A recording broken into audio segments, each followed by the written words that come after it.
Hola, esto es Real Biopolítica. Vamos a hablar de esto. El ADN, sí, el ADN del neandertal puede proporcionar pistas sobre los riesgos genéticos de los trastornos cerebrales y la adicción. Eh, los trastornos cerebrales, la adicción, ¿por qué? ¿Por qué pasaba esto? Bueno, en la época de las cavernas necesitábamos otra dinámica para poder mantenernos vivos. Pero ahora ya estamos en otro tipo de sociedad. Ya no necesitamos eso. Y vamos a ver de qué dinámicas estamos aquí refiriéndonos. ¿Sí? Sucede que desde hace tiempo se sabe que los trastornos del cerebro humano, como las enfermedades neurológicas o psiquiátricas, son familiares, lo que sugiere una heredabilidad. En línea con esta hipótesis, se han identificado factores de riesgo genético para el desarrollo de estas enfermedades. Sin embargo, las preguntas fundamentales sobre los impulsores evolutivos siguen siendo esquivas. ¿Por qué las variantes genéticas que aumentan el riesgo de enfermedad no se eliminan con el curso de la evolución? Claro, si son cosas negativas, ¿por qué no se eliminan por el curso de la evolución? O sea, ¿qué está pasando, no? Responder a estas preguntas ha sido notoriamente difícil. Sin embargo, los nuevos descubrimientos sobre eventos en lo profundo del pasado humano han brindado a los científicos herramientas para comenzar a desentrañar estos misterios. Sucede que cuando los humanos modernos se mudaron fuera de África hace más de 60.000 años, se encontraron y se mezclaron con otros humanos arcaicos como los neandertales. Alrededor del 40% del genoma neandertal todavía se encuentra en los no africanos de hoy, y cada individuo todavía tiene alrededor de 2% de ADN neandertal. Algunas variantes genéticas arcaicas pueden haber conferido beneficios en algún momento de nuestro pasado evolutivo. O sea, ese problema que crean esas adicciones era era una ventaja antes. Ahora ya no lo es. Hoy los científicos pueden usar esta información para aprender más sobre el impacto de estas variantes genéticas en el comportamiento humano y el riesgo de desarrollar enfermedades. Utilizando este enfoque, un nuevo estudio realizado por un equipo ha analizado las asociaciones del ADN de dental con una amplia variedad de más de 100 trastornos y rasgos cerebrales, como el sueño, el tabaquismo, el alcoholismo, o sea, el consumo de alcohol, en el biobanco británico. Han analizado esto, tienen un biobanco británico. Han analizado esos trastornos con el objetivo de acotar la contribución específica del ADN neandertal a la variación de las características conductuales de las personas actuales, ¿no? Nos van a relacionar con la forma como las personas se comportan, ese tema genético. Van a ver qué relación hay. Bueno, el estudio del cual estoy hablando, sucede que acá está el estudio, encontró que si bien el ADN neandertal muestra un número desproporcionado de asociaciones con diferentes rasgos asociados con enfermedades del sistema nervioso central, las enfermedades en sí mismas no mostraron un número significativo de asociaciones de ADN neandertal. Ahí está. Vuelvo a repetir, ¿no? Si bien, bueno, el ADN neandertal tiene un número desproporcionado de asociaciones con diferentes rasgos, o sea, el ADN neandertal, eh, si el ADN neandertal cuando se expresa ya fenotípicamente, o sea, se expresa en la realidad, ese ADN, aparecen estos rasgos defectuosos del sistema nervioso central, ¿no? Que origina todos los vicios que he mencionado, ¿no? Todos los trastornos y vicios que he mencionado. Si bien eso pasa, si bien el ADN dental tiene esa falla, se expresa de esa manera, si bien eso pasa, las enfermedades en sí mismas no mostraron un número significativo de asociaciones de ADN neandertal. O sea, las personas que tenían ese, ese problema, ¿no? ¿no? Las personas, las enfermedades en sí mismas no mostraron un número de asociaciones de ADN. No, no se condescendían con eso, con ese ADN.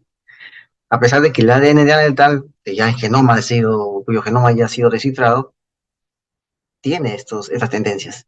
Bueno, pero entre los rasgos, ¿no?, que más contribuyen al ADN neandertal se encuentran los hábitos de fumar, el consumo de alcohol y los hábitos de sueño. Ahora bien, utilizando datos de otras cohortes, de otras zonas, de otros bancos de datos, como el Biobanco de Estonia, el estudio de depresión y ansiedad de los Países Bajos, ¿no?, el biobanco, el FinCEN, creo que es el biobanco de Finlandia, el biobanco de Japón y de CODE, muchos de estos hallazgos podrían replicarse. De particular interés fueron las dos variantes neandertales independientes de alto riesgo, de un estado positivo de tabaquismo, que se encontraron en el biobanco británico y el biobanco japonés, respectivamente. Los hallazgos sugieren que los neandertales tienen múltiples variantes que aumentan sustancialmente el riesgo de fumar en las personas de hoy en día. No está claro qué efectos fenotípicos tuvieron estas variantes en los neandertales.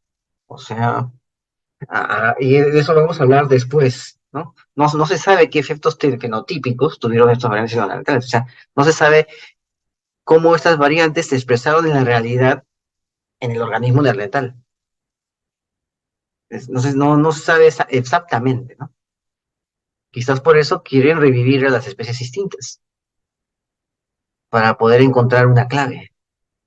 Pero esa clave, pues, es algo que ellos, las élites, saben, pero no nos van a decir a nosotros. Igual como pasó con el pinchazo, no nos quieren decir en qué consiste ese experimento del pinchazo. Y nos metieron la historia de la falsa plaga. ¿Mm? Bueno, estos resultados brindan candidatos interesantes para realizar más pruebas funcionales y potencialmente ayudarán a comprender mejor la biología específica de los neandertales en el futuro. Y también esos genes que causan esos problemas. Quizás para aumentar más y hacer más caótica la sociedad, o quizás para solucionar estos problemas.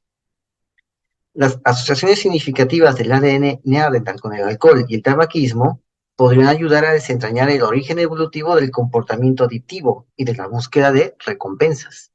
¿Ya? El comportamiento adictivo, las adicciones. O sea, la adicción tiene una base genética, una tendencia que se activa en determinadas circunstancias. Y así las élites pueden saber cómo activar eso, cómo activarlo.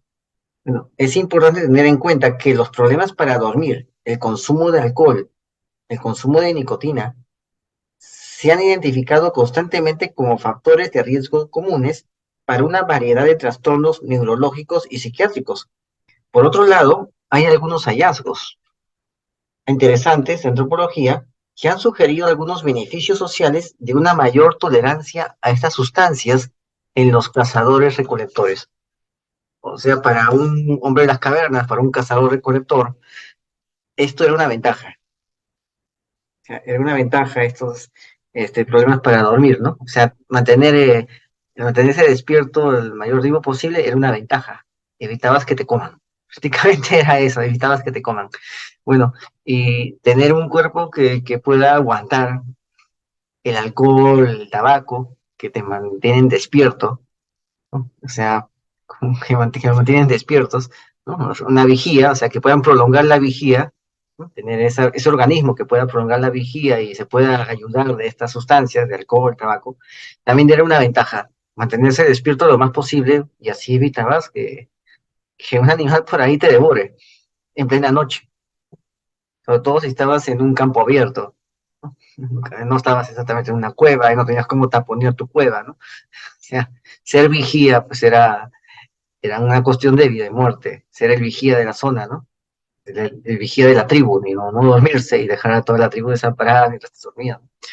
Bueno, por lo tanto, nuestros hallazgos, los hallazgos de estos científicos respaldan la hipótesis de que no son las enfermedades cerebrales en sí mismas las que tienen explicaciones evolutivas, sino que es la selección natural la que forma rasgos que nos hacen vulnerables a ellas en el contexto moderno.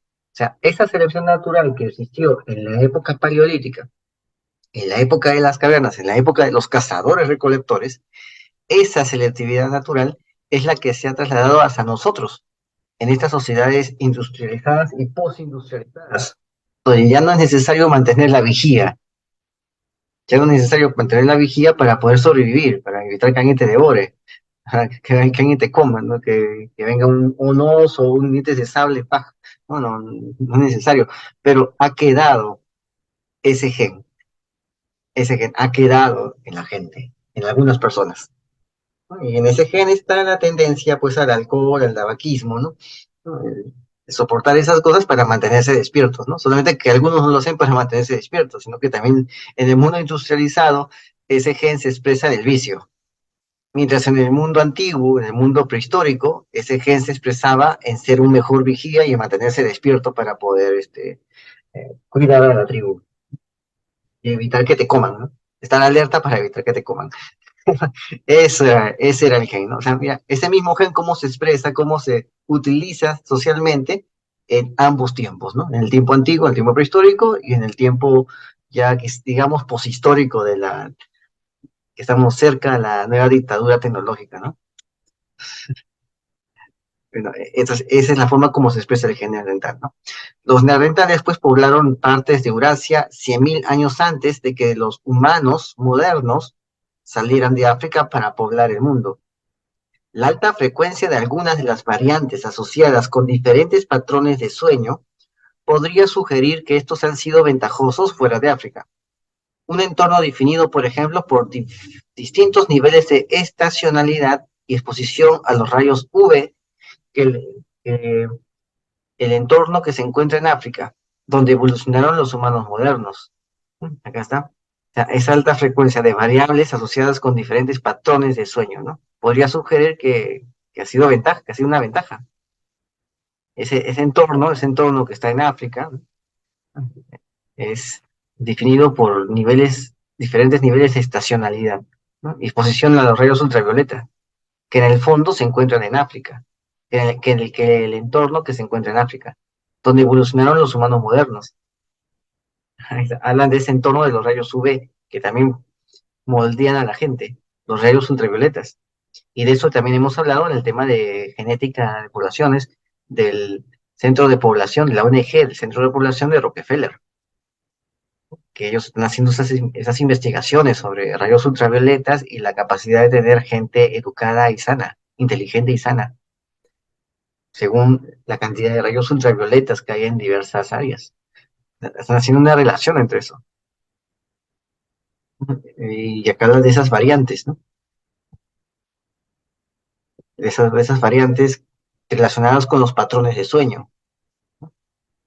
Ah, ¿qué tanto puedes manejar el sueño, ¿no? ¿Qué tanto manejaba el sueño un hombre prehistórico de las cavernas, ¿no? Cuando todavía había animales salvajes en los alrededores, ¿no?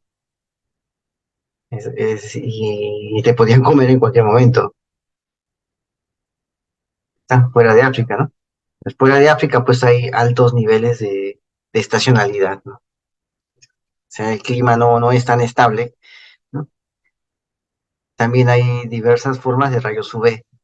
Por eso el humano evoluciona mientras va más al norte y los rayos UV son distintos, son de otra gama. Y la piel también se blanquea para poder soportar esos rayos UV y poder favorecerse de eso. Entonces, eso es lo que pasó. Eso es lo que ha pasado aquí en el tema de los neandertales. Ahí está. Cómo han podido desarrollarse, ¿no? Ese gen, ¿no? Ese gen del cazador-recolector, ese gen prehistórico, cómo sigue manteniéndose actualmente, ¿no? Solamente que se expresa ya de otra manera y ya se expresa mediante vicios, ese gen, ¿no? Imagínate que controlen ese gen, tengan el control de ese gen y puedan volverlo un gen dominante. ¿Te das cuenta? Imagínate un gen dominante, ¿no? Y el gen bueno ser un gen recesivo. Uf, ahí está. Bueno, por ahí entendemos algo sobre el tema del Neandertal, sobre ese genoma.